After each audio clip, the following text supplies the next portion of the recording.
ketidakmelek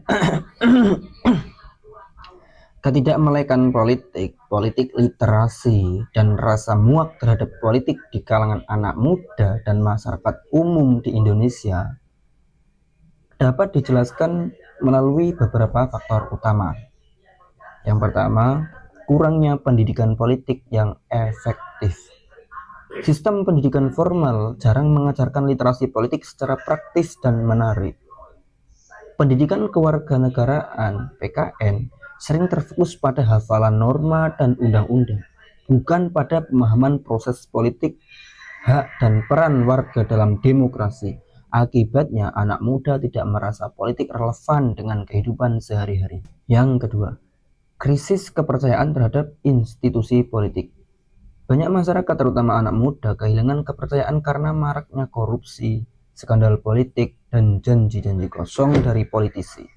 Praktek seperti politik dinasti, manipulasi, dan polarisasi memperkuat persepsi bahwa politik itu kotor dan tidak membawa perubahan nyata. Yang ketiga, pergeseran fokus ke media sosial dan hiburan.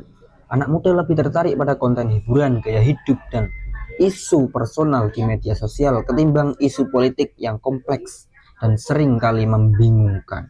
Politik dianggap berat, membosankan, atau tidak trendy dibandingkan topik lain yang lebih mudah diakses. Yang keempat, representasi politik yang lemah.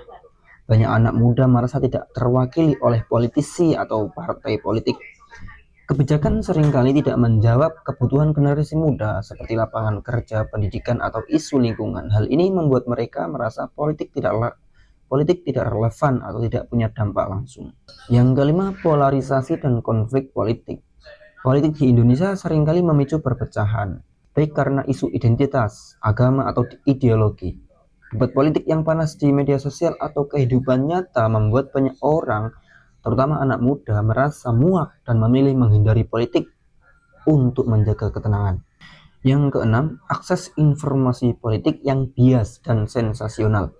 Media massa dan platform digital sering menyajikan berita politik secara sensasional atau bias yang membingungkan masyarakat awam. Banyak yang sulit membedakan antara fakta dan hoax, sehingga memilih menjauh dari diskusi politik. Yang ketujuh, budaya apatis dan pragmatis. Sebagian masyarakat termasuk anak muda memiliki sikap pragmatis yang fokus pada kebutuhan pribadi, karir, pendidikan, keuangan, ketimbang isu kolektif seperti politik. Budaya apatis ini diperparah oleh persepsi bahwa suara individu tidak akan mengubah sistem. Yang kedelapan, ketidakkonsisten para politisi. Politisi memiliki prinsip tidak ada kawan yang abadi, yang ada adalah kepentingan abadi. Kemarin politisi itu berbicara A, besok berbicara B. Kemarin kawan, besok lawan. Kemarin lawan, besok menjadi kawan. Itulah yang membuat anak muda khususnya dan masyarakat pada umumnya muak dan bahkan menghindari politik. Walaupun pada kenyataannya politik itu sangat penting yang mempengaruhi hampir seluruh aspek di kehidupan kita, kehidupan sehari-hari. Semuanya dipengaruhi oleh kebijakan politik.